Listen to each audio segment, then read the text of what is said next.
Welcome to the session on pre-Socratic thinkers, the Ionians.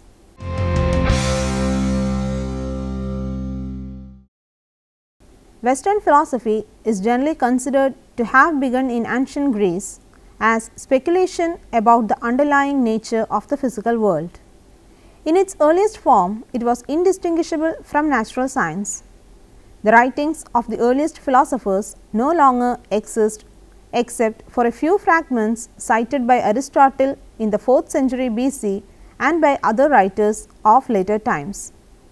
The earliest Greek philosophy is naturalistic. Its attention is directed towards nature. It is mainly monistic. It seeks to explain everything by means of a single principle. It is also dogmatic. The philosophers of this period were concerned with two interdependent problems regarding external nature. The first problem was what the origin of everything is, and the second was the problem of change. The early Greek thinkers tried to explain everything existing in the universe with the help of one material substance. There exists a different answer for the same question, that is, what the basic substance is. The second period of development of philosophy is that of Sophist to Aristotle, which includes Socrates and Plato. During this period, Greek philosophy turns away from ontological and cosmological speculations and devotes its attention almost exclusively to the problem of man.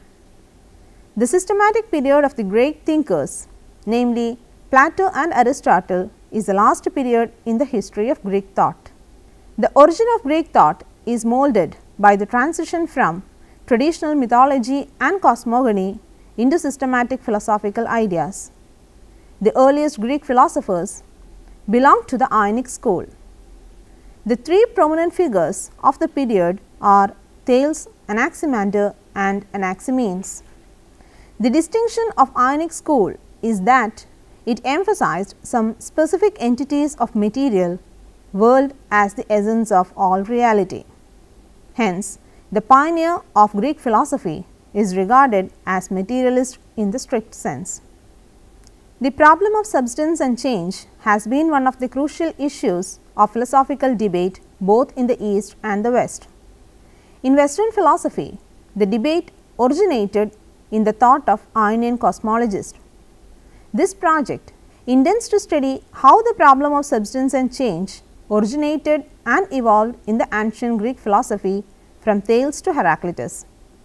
It also will focus on the development of philosophical debate with this problem as the key to understand Western metaphysics.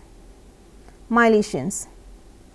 The first known philosophers of ancient Greece were from a city-state called Miletus.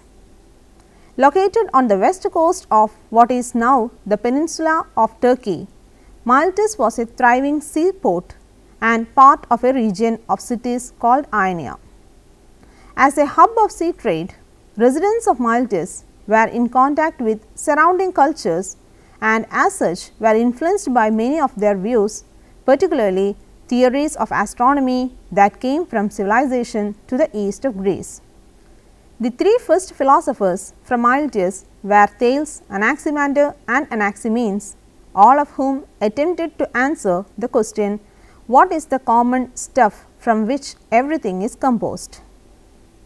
Thales. The earliest Greek philosopher, Thales, belongs to the Ionic school. He is regarded as the founder of the early school of philosophy. Thales has liberated Greek philosophy from the mythological part and determined the future course of Western philosophy. He was admired as one of the 7 sages in ancient Greece.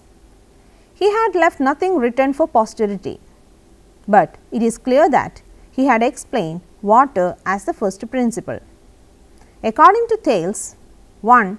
The essential principle of everything is water. 2. All comes from water. 3. All returns to water. Thales, by introducing water as the ultimate reality, determined the early development of Greek thought. Hence, Thales is considered as the father of Greek philosophy, because he made the first reduced attempt to explain the universe on the basis of the naturalistic and scientific principles. Thales is admired as the first thinker to develop a distinct philosophical approach to reality, but his cosmology has not explained the transition from one ultimate reality to the many apparent forms. Anaximander. Anaximander was born in Miletus and was a disciple of Thales. Anaximander had deep knowledge in astronomy and geography, and he was the first Greek philosopher to write a treatise. According to Anaximander, the ultimate principle of reality is matter, but it is not any particular kind of material object, but the boundless and infinite form of being. The primal matter of Anaximander is the eternal and imperishable substance out of which different kinds of matter emerges and into which all things return.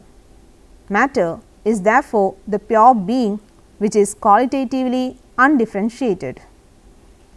Anaximander agreed with Thales about the ultimate reality as to cosmological principle, but he is more progressed than his teacher because he was able to present a naive theory of evolution.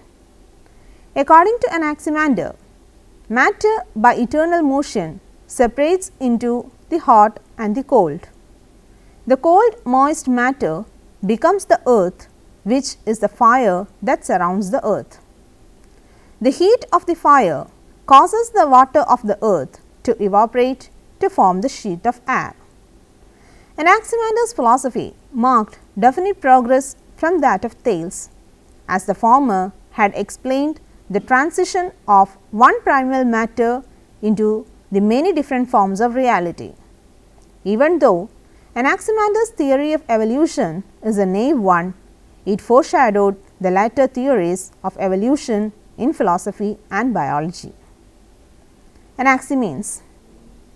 Anaximenes had left the fragment of a small philosophical treatise.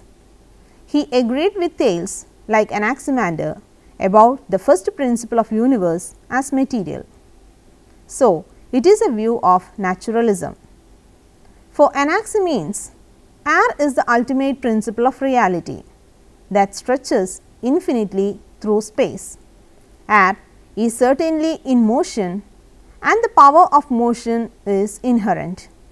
Motion is the cause of the development of the universe from air. There are two opposite processes of motion, namely air to form fire. By condensation, air is compressed, giving rise to clouds, water, earth and rocks. Earth is a flat disk floating upon air. Anaximenes might have conceived air as the ultimate reality, since air in the form of breath is the principle of all life. Anaximenes is considered more logical and clear than Anaximander because he suggested the definite process or rarefaction and condensation that drive evolution of the world forward. Ionians. Thales, Anaximander and Anaximenes started a philosophical trend in their geographical region of Ionia and from neighboring cities. They were joined by two other philosophers, namely Heraclitus and Pythagoras. Together, these five philosophers are sometimes seen as forming a distinct Ionian school of philosophy. Heraclitus. Heraclitus was born into an aristocratic family from the Ionian city of Ephesus, not far from the city of Miletus, where Greek philosophy first began. The approximate period of Heraclitus is from 535 to 475 BC. He had written a prose treatise which was very much observed in style.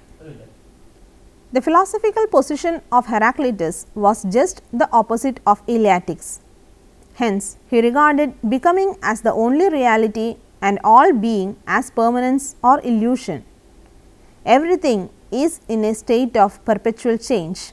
Nothing remains what it is because everything is ever in transition. The famous saying of Heraclitus is that no one can step into the same water twice. the appearance of relative permanence is only illusion. The water that makes a wave changes from moment to moment.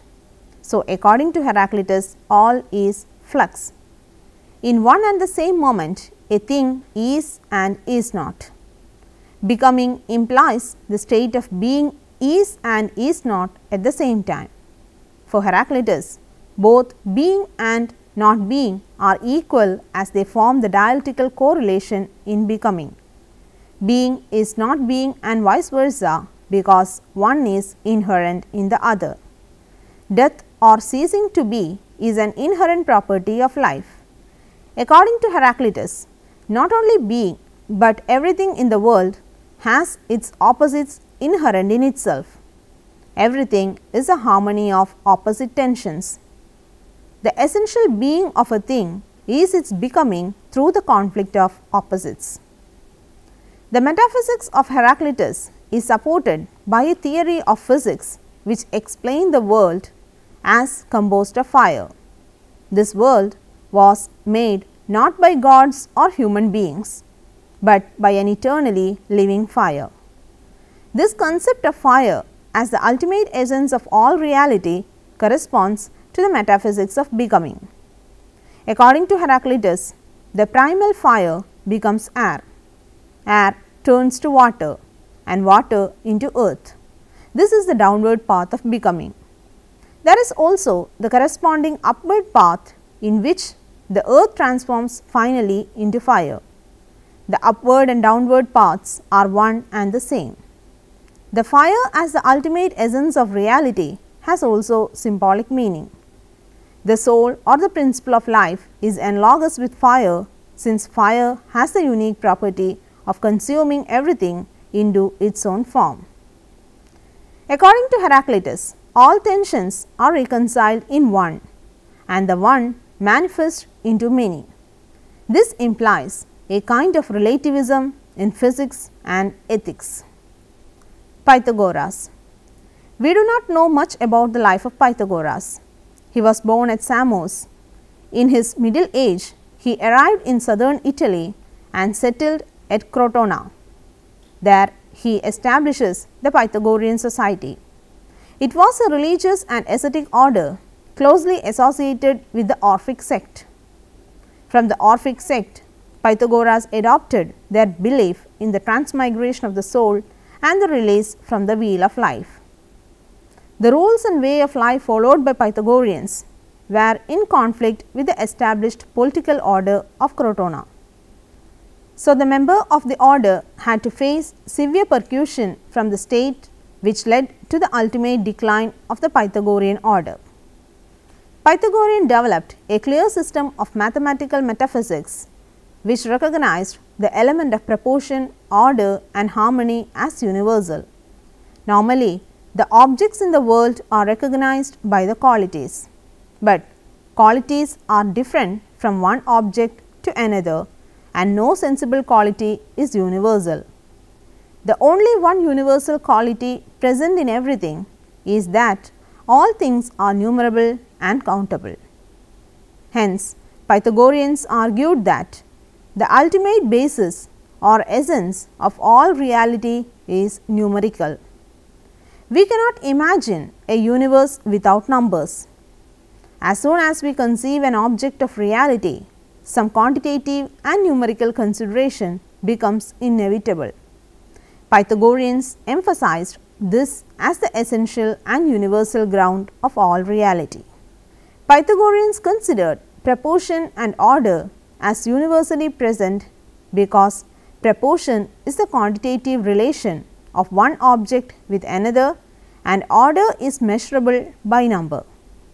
They conceived the necessary relation between cosmic harmony and musical harmony. Musical harmony is determined by the intervals in musical notes that correspond to definite numerical proportions. Similar points and relations can be found as the basis of order in the universe. All the objects of the world are ultimately reducible to mathematical entities like surfaces, lines and points. We can count the points clearly and therefore, the world is made up of numbers. Hence, Pythagoreans regarded the first or primal principle of the universe as essentially mathematical. So, according to Pythagoreans, number is the world ground or the stuff out of which the universe had developed. All the numbers arise from one unit and further they are divided into odd and even numbers. The odd and even numbers represent the limited and unlimited or the finite and infinite dimensions of reality. Hence, Pythagorean considered that the universe is composed of pair opposites on contradictories like one and many, limited and unlimited, rest and motion, good and evil, etc.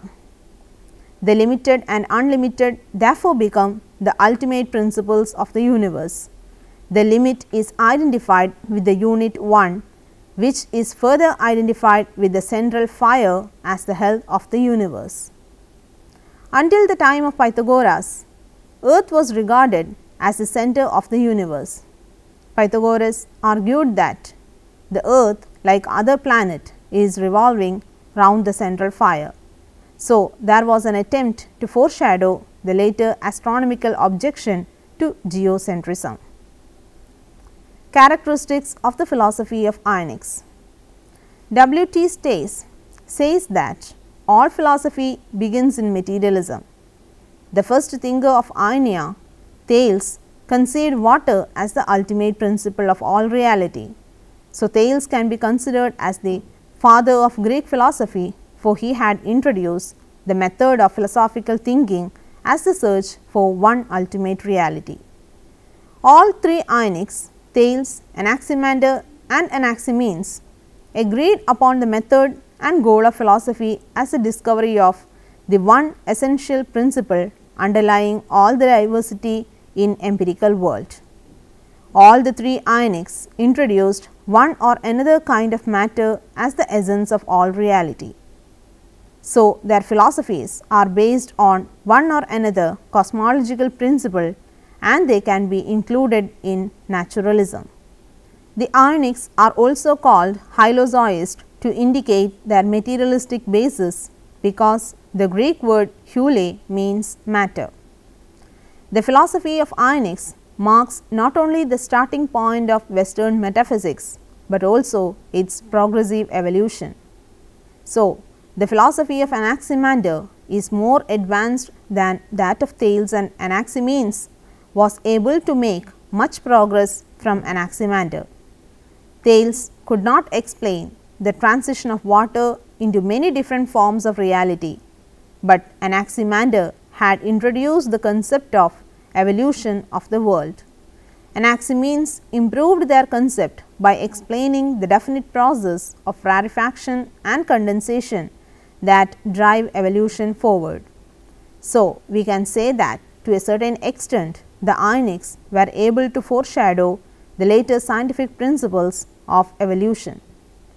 The Greek philosophers were primarily concerned with the problem of substance. So, it was naturalistic as well as ontological.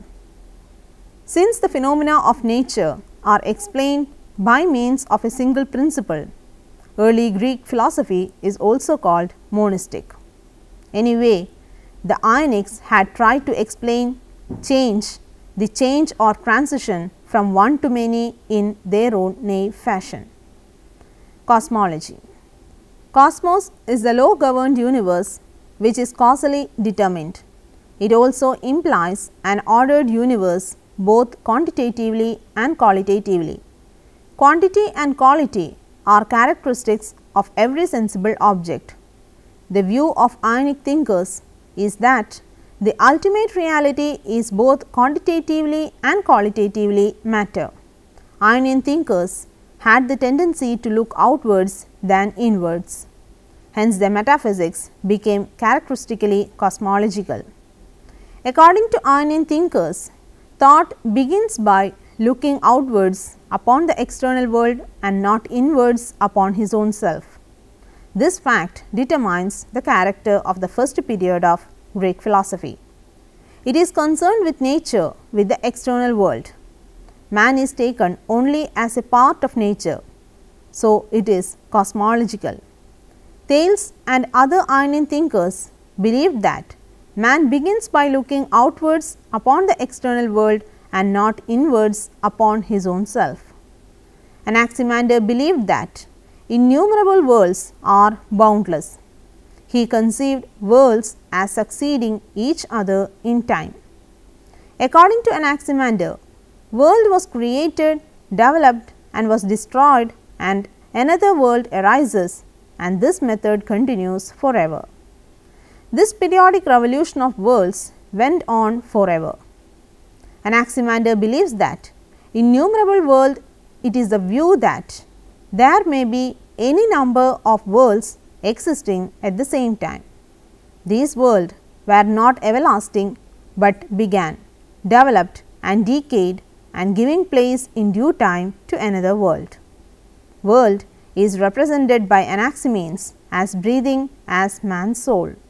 So, breath or air surrounds and maintains the whole world.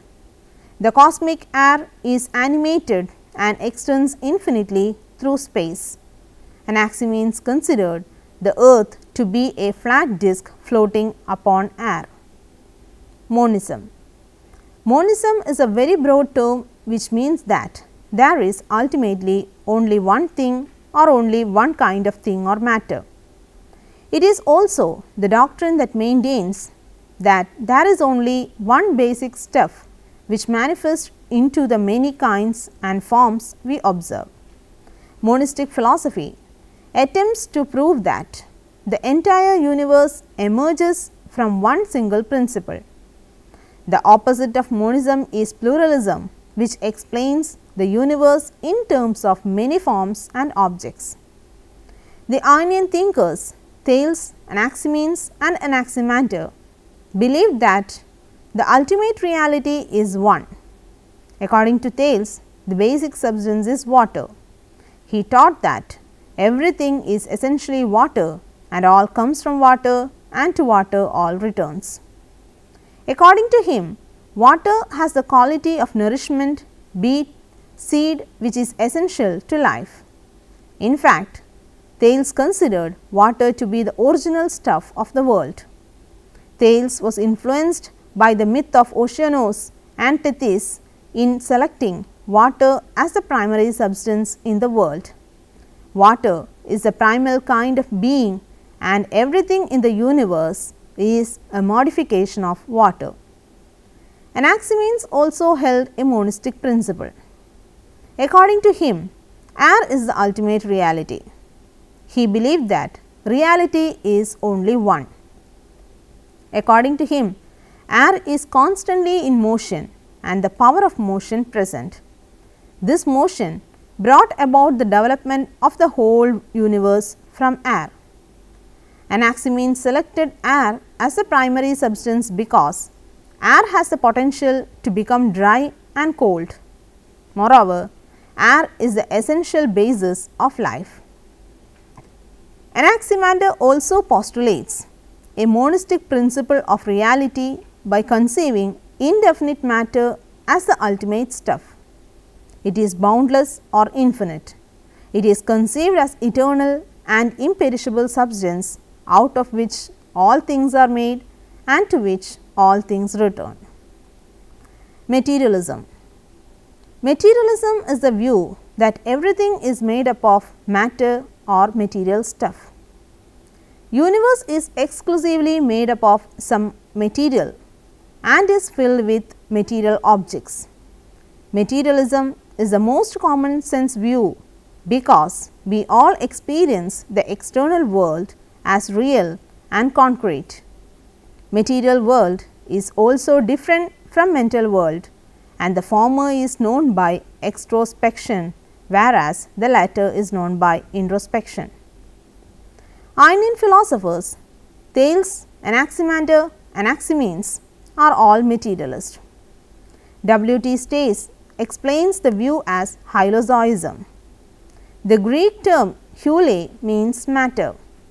Stace opined that human mind is naturally materialistic and that philosophy is the movement from sensuous to non-sensuous thought.